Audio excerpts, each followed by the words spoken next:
Ils veulent faire le genre de film qui leur plaît, mais sans avoir à devenir des cons pour autant, et profiter du budget d'un film d'action pour révolutionner les codes du cinéma. Ce qu'ils font également lorsqu'ils s'attaquent à ce que tant de réalisateurs américains ont foiré avant eux, l'adaptation d'une série animée japonaise. Speed Racer est une putain de tuerie! Adapté d'une série animée particulièrement populaire à Chicago à l'époque où y ont grandi les Wachowski, le film narre les exploits de Speed Racer joué par Emile Hirsch, jeune pilote dans des courses de voitures déjantées.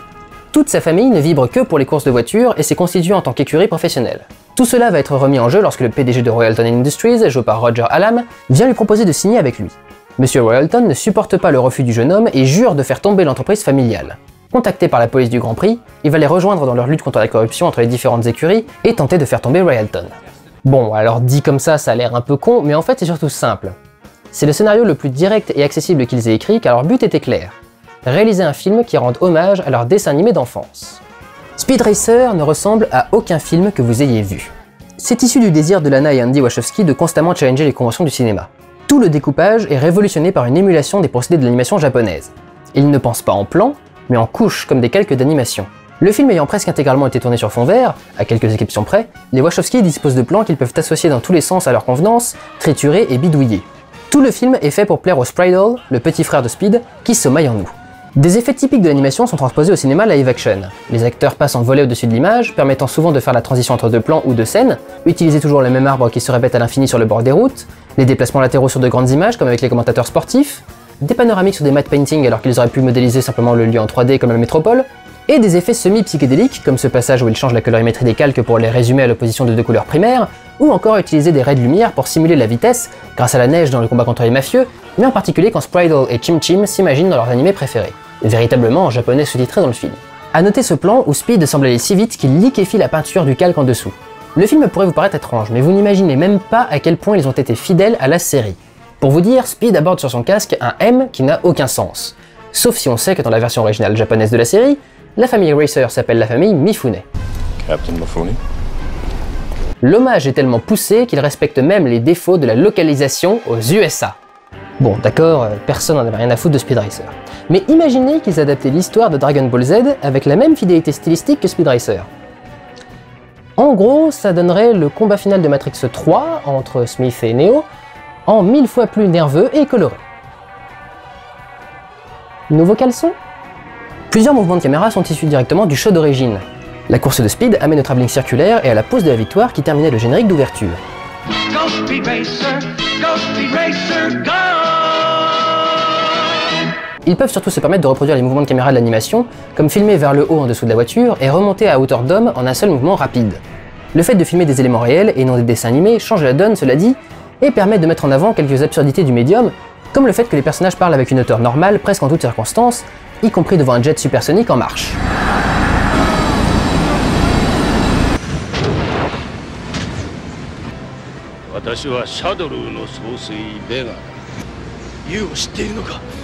Ça permet ici de faire un sketch, mais les Wachowski sont fascinés par cette idée de briser les règles et cette nouvelle façon de filmer donne lieu à des choses particulièrement intéressantes.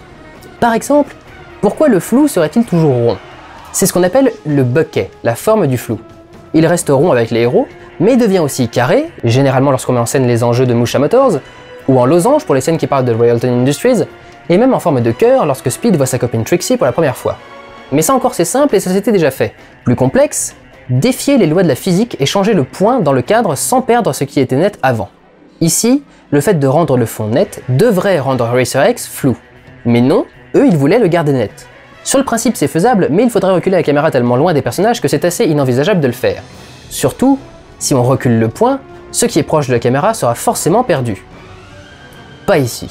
Et ils vont ainsi mettre en cause toutes les règles d'un plan qui jusque-là étaient ce qui rentrait dans le champ de la caméra entre deux cuts. Cuts que les Wachowski cherchent à rendre presque inutiles, en particulier dans cette séquence. Pourquoi devrait-on faire un cut entre les plans? Pourquoi on ne déplacerait pas une vitesse surhumaine de la caméra pour faire 3 plans différents dans un seul plan? Et pourquoi on devrait n'avoir qu'une seule perspective dans un plan? Pourquoi on ne pourrait pas avoir dans le même plan deux côtés du visage d'un personnage? Pourquoi on ne pourrait pas avoir deux vitesses différentes dans le même plan en accélérant uniquement le calque de Sprite? Ou deux temporalités différentes, ce qui met Speed en pleine course, en face à face avec les mensonges que Royalton lui a lancés il y a plusieurs jours. Et bien sûr, des réalités différentes en mélangeant réel et animation, comme lorsque Sprite et Chim Chim s'imaginent transposer dans leur dessin animé préféré. Je précise d'ailleurs que les 3/4 des décors sont virtuels, ou réalisés à partir de photos de vrais décors reconstitués en 3D à 360 degrés. Mais le mélange du virtuel, de l'animé et du réel modifié à volonté amène parfois à des choses assez agressives pour les yeux, comme cette banlieue américaine qui semble avoir été créée avec des photos de catalogue, ce qui d'ailleurs est grosso modo le cas. À cet instant, le film ne fait pas tant référence à l'animation qu'à l'autre passion qui a animé Lana et Andy Wachowski étant petits, les jeux vidéo. En effet, ça ressemble bien aux premiers essais d'univers 3D surcolorés et manifestement plats. Mais le jeu vidéo est encore plus intimement lié au film que vous ne pouvez l'imaginer. Je ne parle pas vraiment du volant à touche qui active les différentes armes puisqu'elles étaient présentes dans la série d'origine, je parle plutôt du fait que tout leur système d'attaque ou de défense se joue au joystick, pour Speed comme pour les mafieux qui se battent contre Racer X par exemple. Je parle aussi des plans qui sont clairement inspirés des vues d'un jeu de course, on peut faire un rapprochement avec un Wipeout ou F-Zero pour la nervosité des combats, avec un soupçon de Mario Kart pour certaines attaques qui évoquent des bonus, même si la plupart viennent de l'animé. Une chose est sûre, c'est que chaque course ressemble à un niveau de jeu vidéo. Les environnements classiques comme la ville, la mer, la montagne, un désert, mais aussi un palais ou des cavernes de glace. Mais qui dit course dit circuit, et il a bien fallu les modéliser ces circuits. Eh bien tenez-vous bien, non seulement de vrais développeurs de jeux vidéo ont conçu les circuits, mais en plus, ils ont développé un vrai jeu de course auquel ils jouaient pour rendre les mouvements de la voiture sur le cockpit ou jouer les acteurs. Avec un peu de bol, c'est même leur vraie partie qui a servi à faire les rendus 3D des phases de course. Mais je sais ce que vous allez me dire, à part rendre hystériques les techniciens du cinéma, les gamers et les fans de la série d'origine, à quoi ça sert tout ça? Eh bien pour le spectateur, outre des images jamais vues, cela apporte du rythme et de nouveaux procédés narratifs. Nouveau pour l'époque, parce qu'on a eu beau cracher dessus à sa sortie, ça fait 6 ans que ces procédés sont repris dans d'autres films. D'abord, ils ont ici une forme qui correspond parfaitement à leur gimmick, montrant en même temps le plan des personnages et sa mise en application. Ça se produit quand Royalton décrit à Speed ce qui se passera s'il refuse de signer, et comme d'habitude, ça se termine lorsqu'un élément vient empêcher le déroulement normal de ce plan. Le buste de Royalton balaye l'image pour faire des transitions avec le récit, permettant de mieux lier les scènes qu'une simple voix off, mais le plus bel effet de narration à mon sens est visible dans cette course, où Speed se met en quête de battre le temps record qu'avait réalisé son frère des années plus tôt. En représentant visuellement la voiture de son frère qu'il essaye d'atteindre, les Wachowski donnent un sens poétique à un mécanisme de base du jeu vidéo de course, le Ghost. Cette voiture transparente, ou pas dans certains jeux, qui représente le parcours que le joueur a fait quand il essaye de battre son propre temps. Là où la symbolique devient vraiment belle, c'est que toute l'idée de battre son Ghost veut dire que l'ancien record sera supprimé et remplacé par le nouveau. Pour ne pas effacer son frère, Speed fait exprès de passer la ligne en retard. Cela rentre dans leur tentative de faire cohabiter plusieurs temporalités dans un même cadre, le présent de Speed et le passé de Rex, d'autant qu'ils fusionnent toutes ces idées pour faire des transitions dans le temps sans faire de cut. On passe de l'entraînement des deux frères à la course de Speed, ou de cette même course à celle où Rex a battu le record. On enchaîne donc de façon fluide les époques et temps de récit tout en rendant les transitions clairement visibles. Toute la relation entre les frères est devenue évidente uniquement avec la course d'ouverture. C'est dire le nombre de portes couvre le mélange des médiums. Le talent des Wachowski, c'est que tout ça n'est pas là que pour le rendu visuel, mais aussi pour le sens. Ils servent à expliquer la psychologie des personnages. Dans la classe, où Speed s'amuse à faire de l'animation d'ailleurs, on le voit sortir de la réalité pour entrer dans une course réalisée en dessin d'enfant. Et les personnages sont plus qu'attachants. Spritle risque d'en énerver une partie d'entre vous, mais il représente une version sublimée de l'objectif de Speed. Son parcours est intéressant car lui qui a toujours cru que la course était une belle chose découvre qu'en fait ce n'est qu'une farce quand Royalton lui explique que les courses sont truquées. You don't know how many times I've seen that same cow-eyed, said-as-and-so look of disbelief. Interesting. That was quicker than the others. They met to negotiate the finish order of the Grand Prix. The function of the one is now to return to the source. Oh putain. If I were you, I would hope that we don't meet again. We won't. I'll see you in Fuji. Yes. And then you'll find out you just made the biggest mistake of your life! Oh putain, c'est le même film!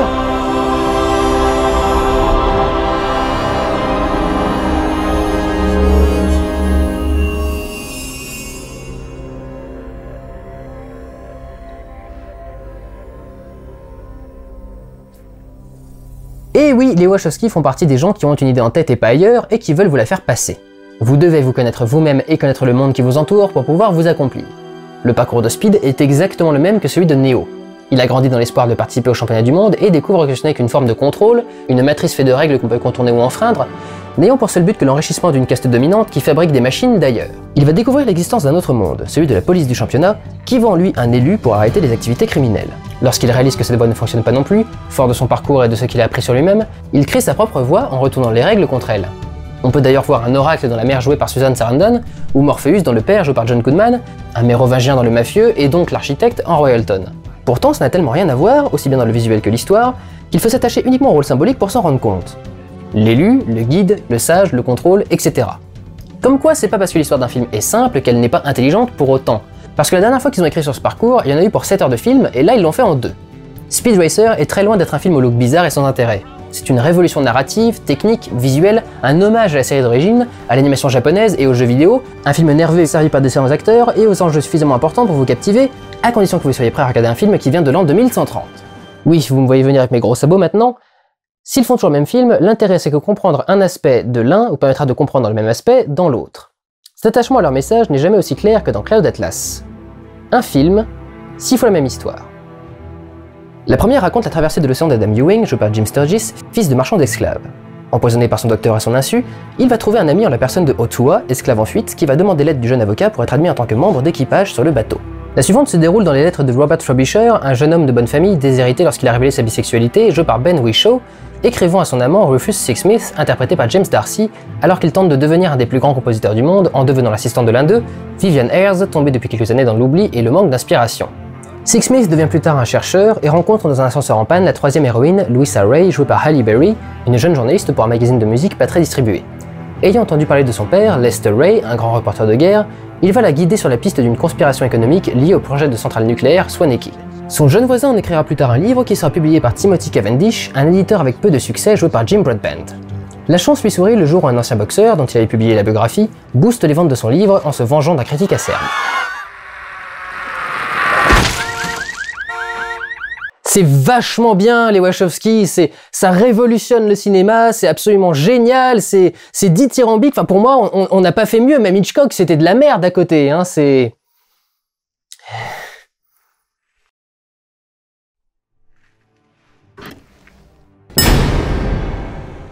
Les profits coulent donc à flot et seul Timothy en profite puisque l'auteur est en prison. Mais lorsque les frères se pointent et menacent de le passer à tabac, il se retourne vers son frère pour l'aider. Cela étant, leur relation étant plus que houleuse, celui-ci décide de le piéger dans une maison de retraite hardcore dont il va tout faire pour s'échapper. Le récit de ses aventures, qu'il a publié en livre, est adapté un siècle plus tard dans un film qui va inspirer Somni 451, une factaire jouée par l'actrice coréenne Donna Bay, libérée de sa servitude par le commandant Haeju Cheng de la résistance contre la corpocratie et le secret de l'exploitation des clones.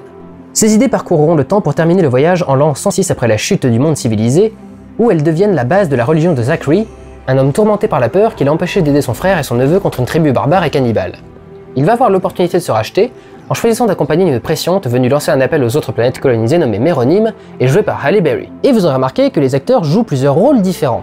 On peut faire comme pour Matrix, c'est parce du principe que chacun peut avoir sa propre interprétation, mais en fait c'est parce que les acteurs sont utilisés symboliquement, soit parce qu'ils représentent une idée, soit parce qu'ils sont liés à un autre acteur. C'est complexe à comprendre, mais c'est à peu près tout ce que je vous dirais sur Cloud Atlas, sa symbolique et sa narration. L'enjeu des Wachowski ici n'est pas de remettre en question le cinéma en tant que médium visuel, mais en tant que procédé de narration. Comment raconter plusieurs histoires en même temps, avec des contextes, des enjeux et des genres complètement disparates, pour en faire un portrait de l'idée qu'il partage avec le co-réalisateur Tom Tykwer et avec l'auteur du livre original, David Mitchell. Se découvrir soi-même, prendre conscience du monde et y tracer son propre chemin. Ils ne font pas preuve ici d'une mise en scène stylisée, avec des transitions incroyables et des techniques révolutionnaires. Ils ont filmé de façon à ce que tout puisse être cohérent et offre le plus de possibilités une fois au montage, tout en étant l'œuvre de 2 unités de tournage avec des réalisateurs différents à leur tête. Certains plans sont particulièrement esthétiques, comme le plan d'ouverture qui semble inspiré par la peinture romantique, ou celui des porcelaines. On reconnaît les prises de vue au zénith des Wachowski, leur code couleur, l'inspiration comics aux jeux vidéo, et leur référence à tout va aux films qui les ont marqués comme Soleil Vert, mais le but était d'effacer leur style derrière ce projet centré sur l'histoire.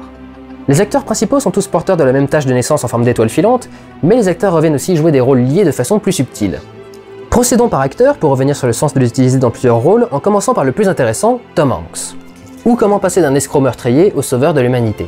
Le parcours de l'âme est intéressante parce qu'il y a une progression liée intimement aux jeux vidéo, ou plus précisément aux jeux de rôle sur table, et qui reflète l'histoire de vie de Zachary. Il commence dans un statut mauvais en termes de jeu, en laissant son frère mourir par peur de l'aider, et en tant que Dr Henry Goose en 1849. En 1936, il apparaît pour évoluer en neutre mauvais, en couvrant Frobisher auprès des policiers, mais pour de mauvaises raisons, extorquer le gilet. Cette évolution correspond à la décision d'aider Méronime pour Zachary, mal motivé par son seul instinct de survie. Il passe ensuite à un statut neutre quand il décide d'aider Louisa Ray et qu'il accepte d'accompagner Méronime. Puis il atteint le neutre bon en tuant le critique, restaurant ainsi la voix du peuple. Bon, les Wachowski, moi aussi je suis un critique neutre gentil, hein, je suis un critique mais qui vient du peuple. Mais de toute façon, venez, hein. Venez, non mais venez, je vous attends. Venez, je vous attends, bande de fils de... C'est la même évolution qui le pousse à sauver Méronime dans les montagnes. Il atteint le statut bon quand enfin il devient le mauvais acteur du film sur la vie de Cavendish, qui va inspirer Somni, tout comme quand il décide de ne plus écouter sa peur et laisser la presciente accomplir sa mission. Chaque personnage a ainsi une mission à accomplir et un point de vue sur la vérité. Elle est utilisée pour provoquer la peur chez Goose, qui ment comme un arracheur de dents, alors qu'elle fait peur à Zachary quand il y est confronté par le personnage joué par Halle Berry. C'est justement ce que elle représente, la vérité. Son rôle principal est la journaliste Louisa Ray, et elle apparaît donc dans tous les personnages qui transmettent la vérité, les informations. La chamane indigène, le scientifique qui retire le collier de Somni, et Méronime qui vient de la seule tribu humain encore douée de savoir. Mais étant le symbole du bon choix que devraient faire les personnages de Tom Hanks, elle est aussi cette indienne à la réception qui aurait pu les draguer, ce qui leur empêchait de tuer le critique. Et comme elle est le seul personnage à avoir entendu le Cloud Atlas composé par Frobisher, elle joue Jocasta, la femme de Vivian Ayres, et Ben Whishaw joue en retour le disquaire qui le lui trouve. Whishaw, qui représente la fougue de la jeunesse et ses rêves de grandeur avec Frobisher, revient en tant que Moose, une nouvelle fois maltraité par le capitaine Jim Broadbent, qui interprète les personnages suffisants ou hautains, mais avec qui il finit par avoir l'aventure qu'il voulait puisqu'il joue aussi Georgette, la femme de son frère. Ce personnage hautain sera puni en devenant un clodo-coréen dans son avant-dernière incarnation. Le procédé sert aussi à installer des ironies dramatiques. Après avoir découvert l'infirmière de la maison de retraite sans scrupules, on est d'office méfiant quand on la voit arriver dans le centre des factaires. C'est grâce à ce genre de symbolisme que le film puise sa force et que le montage intervient pour en faire un véritable chef-d'œuvre. Chaque histoire suit en fait plus ou moins la même structure, ce qui permet de les raccorder au point de concordance. Par exemple, tous les personnages vont faire leur premier choix de rébellion contre le système en même temps en début de film, et vont par la suite être liés quand plusieurs histoires partagent un même pivot dramatique. Heiju aide Somni à s'échapper en montage parallèle avec la scène où Adam aide Otua à gagner sa place de matelot. Louisa se décide d'enquêter en même temps que Somni décide de quitter le magasin où elle était enfermée, le danger s'abat sur Louisa en même temps qu'il s'abat sur Frobisher, ou encore Jim Sturgis et Donna Bay aident le porteur de la marque au même moment, en tant qu'Irlandais dans le pub et en tant qu'immigré clandestine mexicaine. Sturgis et Bay sont rendus particulièrement forts par la narration. Il s'agit de deux âmes unies pour l'éternité dans leur combat contre l'oppression, lui contre l'esclavage, elle contre l'exploitation des factaires. Et le film nous dit que si le combat ne paye pas toujours, puisque Somni et Heiju n'ont pas le dessin qu'ils souhaiteraient, parfois si, ce qu'il montre en montrant la scène où Adam retrouve sa femme juste après celle de Somni. Et il essaye bien de nous le dire, à nous, car le film s'ouvre sur le regard caméra du vieux Zachary qui dit Note, comme il le dit dans cette langue du futur, pouvant se référer aux porteurs de la marque comme aux spectateurs, car on participe tous au grand mouvement de la vie. From womb to tomb, we are bound to others. C'est important de noter que chaque personnage est inspiré par le précédent. Toute l'idée du film est d'expliciter le cercle de la vie et comment nous nous inspirons tous les uns les autres par inadvertance. Le hasard est ici central, comme celui qui a bloqué le lecteur de film trouvé par Yuna et Somni sur la phrase où Cavendish revendique sa liberté.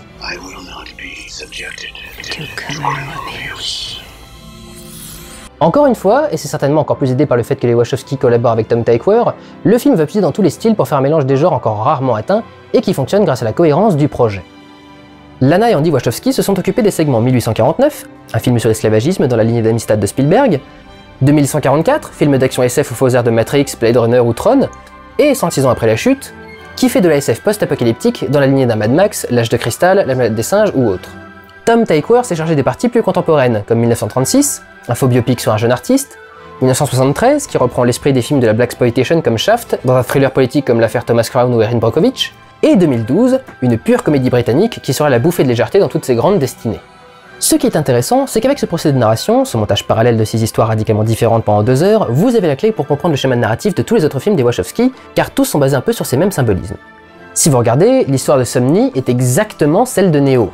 Enfermé dans un fast-food, comble du capitalisme, destiné à travailler sans réfléchir et à ne rien connaître du monde réel, dans une matrice qui camoufle ses murs en béton dégueu par les belles lumières du marketing, sorti de là par un résistant qui voit en elle l'élu puisqu'elle a soif de savoir et de connaissances. Ils trouvent l'amour ensemble, savent que pour faire éclater la vérité, ils devront payer le prix, mais que leur message leur survivra. You had to know this union scheme was doomed to fail. Yes. Then why did you agree to it? If I had remained invisible, the truth would stay hidden. I couldn't allow that. Why, Mr. Anderson? Why? Why do you persist? Because I choose to. En poussant encore plus loin le parallèle, on se rend compte que les personnages joués par Hugo Weaving représentent tous le même obstacle au changement, la peur. Le vieux Georgie représente la peur de Zachary, il joue le représentant de l'unanimité qu'il dit terrifié par Somni, l'infirmière Noakes, le tueur à gages, l'ami de Ayres qui a préféré renoncer à la femme de sa vie car elle était juive dans une Allemagne où le nazisme arrive au pouvoir et qu'il n'a pas osé affronter, et le père de la femme d'Adam Ewing. I've been afraid of you my whole life, Father. Et qui est-ce qui représentait la peur et donc l'obstacle au changement dans Matrix?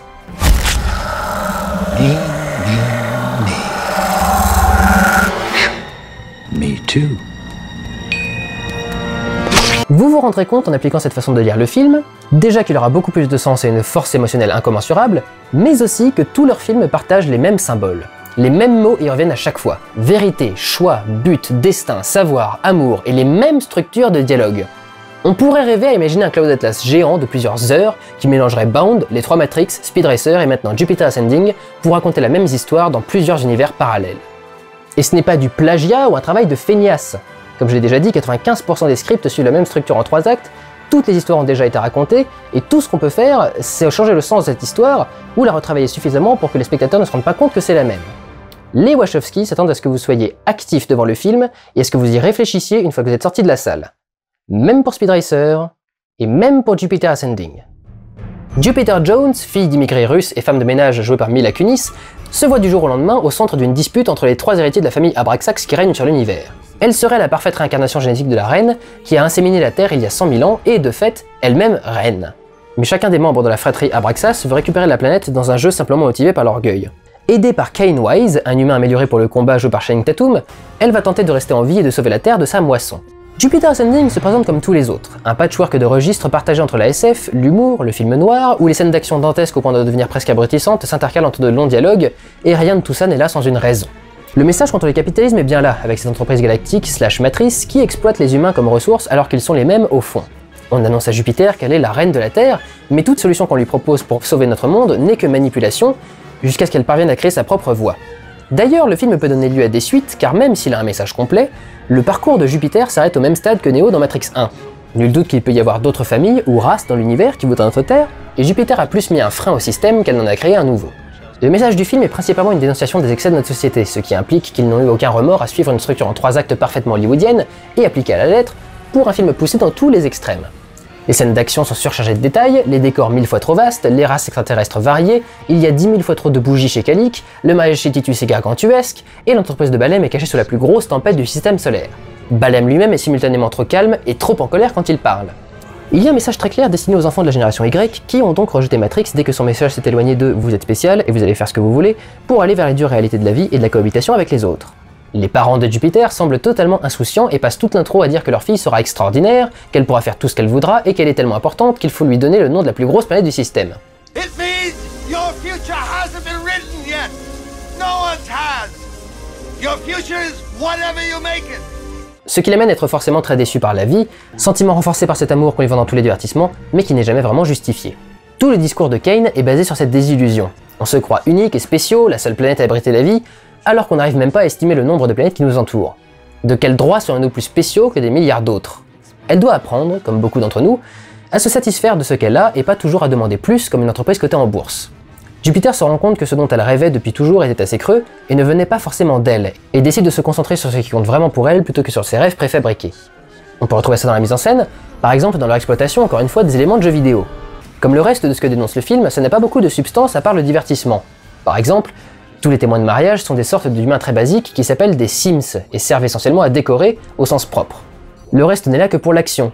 Un déplacement de jeu open world avec ce personnage qui glisse sur des rails ou des immeubles, un passage avec un métro aérien parce que c'est un des codes de ce style de jeu, des portails pour traverser les murs, un sol transparent comme dans un jeu de plateforme, ou ces mines qui font très Space Invaders ou jeu de shoot 'em up. Kane et Stinger sont d'ailleurs les seuls à savoir traverser ce genre de sécurité, comme deux amis qui auraient appris par cœur les patterns d'un jeu pour faire un speedrun. Tout cela vous laissera le même sentiment que quand vous sortez d'un fast-food, vous aurez trop mangé et en même temps vous aurez encore la dalle. Il est donc facile de rejeter le film, mais en y appliquant la grille de lecture, parcours de l'élu qui se découvre et en apprend le plus possible sur le monde pour pouvoir le changer, tout fait sens.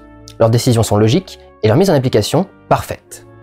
Parce que bon, moi j'en ai marre de voir des gens qui comprennent rien au travail des Wachowski crier sur tous les toits qu'ils font des films de merde alors qu'ils finiront plus que certainement enseignant dans les écoles de cinéma à travers le monde. En ayant porté votre attention sur l'aspect essentiel des symboles dans tous les niveaux de leur écriture, vous êtes armés pour comprendre tous leurs films. Pour finir, je tiens à m'excuser d'une part pour la longueur de la vidéo, mais aussi pour ce que je n'y ai pas abordé. J'aurais pu revenir sur l'aspect multiplateforme de Matrix puisque le film a étendu son univers à la manière d'un Star Wars avec des comics, des jeux vidéo ou la série de courts-métrages d'animation Animatrix. Mais il y a donc déjà pas mal de contenu et je ne connaissais pas assez ces à côté pour en parler sérieusement. Je vous encourage donc à vous renseigner sur les Wachowski qui sont assez fascinants, et notamment à voir l'intégralité du discours de Lana Wachowski, qui est à la fois drôle, touchant, rempli d'informations sur leur carrière, mais aussi un moyen de comprendre leur obsession pour le combat des marginaux, des personnes différentes face au système. Lana et Andy Wachowski veulent faire du cinéma de divertissement intelligent. Ils veulent bousculer le spectateur, le pousser à s'interroger aussi bien sur le film que sur ce qu'il en a pensé, et s'intéressent avant tout à ce qu'il peut en tirer. Ils souhaitent que le spectateur reste libre de son interprétation, mais en ce qui me concerne, je résumerai ça pour vous en 2 choix.